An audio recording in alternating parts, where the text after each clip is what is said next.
بسم الله الرحمن الرحیم. سلام عرض میکنم خدمت دوستان عزیز و همراهان گرامی. در این بخش قول داده بودم که در خصوص آیین رسیدگی به اختلافات در هیئت داوری موضوع قانون بازار اوراق بهادار توضیحاتی رو خدمت شما ارائه دادم. قبل از اینی که ما به آیین رسیدگی به اختلافات بپردازیم، لازمه که بگم ناهنجاری هایی که در بازار سرمایه اتفاق میفته ممکنه دارای وصف مجرمانه باشه یا ممکنه دارای وصف تخلف باشه از حیث انضباطی، یا ممکنه واجد اختلاف باشه. پس ما سه نوع ناهنجاری در بازار سرمایه داریم. اون قسم اولش که در واقع مربوط به جرایم هست، در فصل ششم قانون بازار اوراق بهادار مواردی که در واقع جرم هست مطابق قواعد عمومی توسط قانونگذار مشخص و تبیین شده، مثلا دستکاری قیمت بازاری عنوان مجرمانه است. خب به موجب مقررات، خصوصا قانون توسعه ابزارها و نهادهای مالی جدید مصوب سال 1388، سازمان بورس و اوراق بهادار در رسیدگی به جرایم نقش ضابط و شافی رو داره و با تشکیل پرونده و معرفی متهم پرونده رو در دادگاه‌های کیفری مطابق قواعد پیگیری میکنه. قسم دوم ممکنه یک ناهنجاری واجد تخلف باشه. به موجب ماده 35 قانون بازار اوراق بهادار تخلفات توسط هیئت‌های تخصصی رسیدگی میشه، از جمله هیئت‌های تخصصی در شرکت‌های فرابورس و همچنین هیئت رسیدگی به تخلفات موضوع ماده 35 قانون بازار اوراق بهادار که در نهایت این هیئت‌ها از نهادهای مربوطه و واحدهای گزارش دهنده گزارش رو میگیرن، گزارش تخلف رو تشکیل جلسه میدن، رأی صادر میکنن و این رأیی که صادر میشه، رأیی که توسط هیئت رسیدگی به تخلفات در سازمان بورس صادر میشه، مرجع تجدید نظرخواهیش هیئت مدیری سازمان بورس و اوراق بهاداره و اون شخصی که محکوم شده ظرف 1 ماه حق داره که در نزد هیئت مدیری سازمان بورس و اوراق بهادار تجدید نظرخواهی بکنه. اما قسم سوم ناظر به اختلافات در بازار سرمایه هستش. ممکنه بین فعالان بازار سرمایه اختلافاتی در واقع وجود داشته باشه. مثلا شخصی مشتری کارگزاری هست، اون کارگزار برخلاف ضوابط دستورالعمل خرید اعتباری سهام فریز کرده باشه، یا سهام مشتری رو برخلاف دستورالعمل یاد شده فروخته باشه و سهام و اعتبار رو تصفیه کرده باشه، یا ممکنه سهامدار شرکت بورسی باشیم، اون شرکت به مسعود سهام پرداخت نکرده باشه. خب این مسائل در واقع به موجب ماده 36 قانون بازار اوراق بهادار اختلافات حرفه‌ای هستند. اختلافات حرفه‌ای هستند که ناظر به بازار سرمایه و سهامی.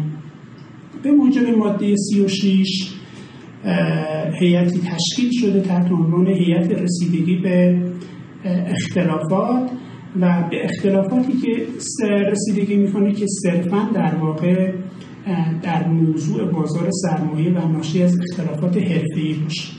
صلاحیت این هیئت، من قبل از این هم بگم که این هیئت داوری با داوری اختیاری که در قانون آیین دادرسی دادگاه‌های عمومی به انقلاب در امور مدنی در واقع تبیین شده متفاوته، چرا که در واقع داوری که ما در قانون آیین دادرسی مدنی داریم از نوع داوری اختیاری هست و معمولاً اشخاص در قرارداد یا موافقتنامه داوری شرط حکمیت میذارن یا شخص یا اشخاصی رو به عنوان داور مرضی و طرفین خودشون انتخاب میکنن.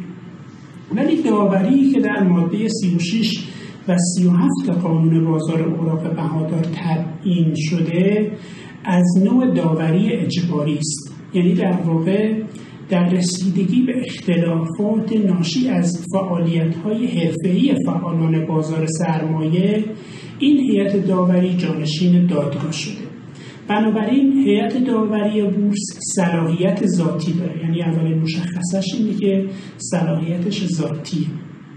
دوم اینه که این هیئت یک صلاحیت ملی داره، یعنی اگر مثلا در استان فارس بین یک شخص با یک کارگزاری یا یک شرکت بورسی اختلافی از نوع فعالیت‌های حرفه‌ای در بازار سرمایه پیش بیاد، هیئت داوری مستقر در سازمان بورس و اوراق بهادار تهران صلاحیت رسیدگی داره یا در هر جای کشور. بنابراین هیئت داوری بورس صلاحیت ملی داره. همچنین آرای هیئت داوری آرای قطعی هستند و مشخصه دیگری که در واقع هیئت داوری داره، آرای این هیئت توسط دوایر اجرای ثبت و اجرای احکام دادگاه ها هم قابل اجراست. لازم اضافه بکنم که وقتی میگن هیئت داوری آراش قطعیه، یعنی مثل اون داوری های اختیاری ظرف 20 روز قابل اعتراض در دادگاه عمومی نیست یا قابل اعتراض در دیوان عدالت اداری نیست.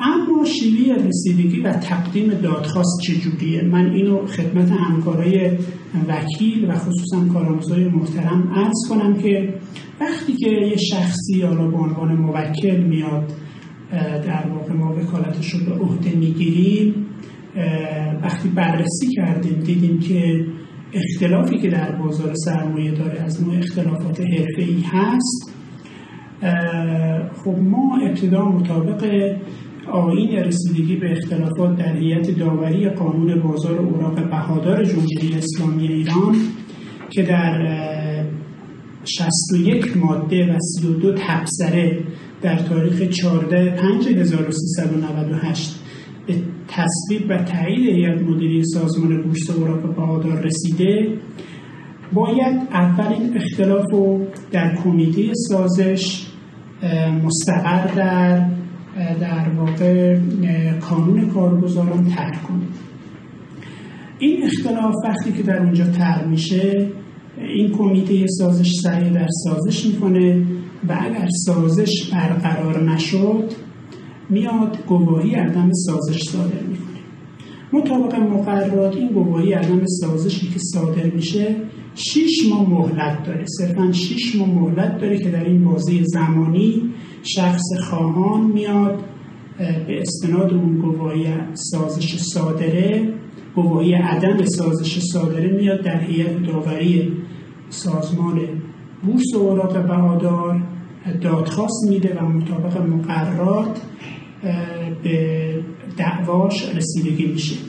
شرایط رسیدگی هم در واقع به این صورت هستش که ما این آیین‌نامه اومده تبیین کرده شرایط رسیدگی و مطابق قواعد و آیین دادرسی مدنی با تعیین وقت به صورت حضوری برگزار میشه، اشخاص در واقع میان دفاعیاتشون شنیده میشه، تبادل لایحه میشه و سپس هیئت داوری رأی صادر میکنه. خب اینو هم بگم که دعاوی در واقع طاری یا اعتراض شخصی ثالث نیازی نداره که حتما اون مرحله در واقع کمیته سازش رو طی کنه، یعنی هم در دعاوی طاری هم در اراده دادرسی هم در دعوای اعتراض ثالث در واقع طرق فوق‌العاده شکایت از آرا هستند، نیازی به طی کردن اون کمیته سازش نیست و اون شخص مستقیما میتونه بیاد در هیئت داوری طرح دعوا بکنه. برای همکاران محترم من عرض بکنم که سقف تا الانی که من در خدمت شما هستم سقف تمبر مالیاتی قابل پرداخت در هیئت داوری بورس 1,250,000 تومانه و سقف هزینه دادرسی هم 60 میلیون تومانه. یعنی در واقع فرض 1000 میلیارد تومان هم باشه، هیئت داوری همون 60 میلیون تومان رو میگیره و تعرفش هم همین 1,250,000 تومان تمبر مالیاتیش. خب تفاسیر و بحث در خصوص هیئت داوری زیاده، کتاب‌های متعددی نوشته شده. من در این فایل کوتاه خواستم که در واقع دورنمای کلی از آیین رسیدگی به اختلافات در هیئت داوری بورس رو تقدیم شما بکنم. ممنونم که با بنده همراه بودید.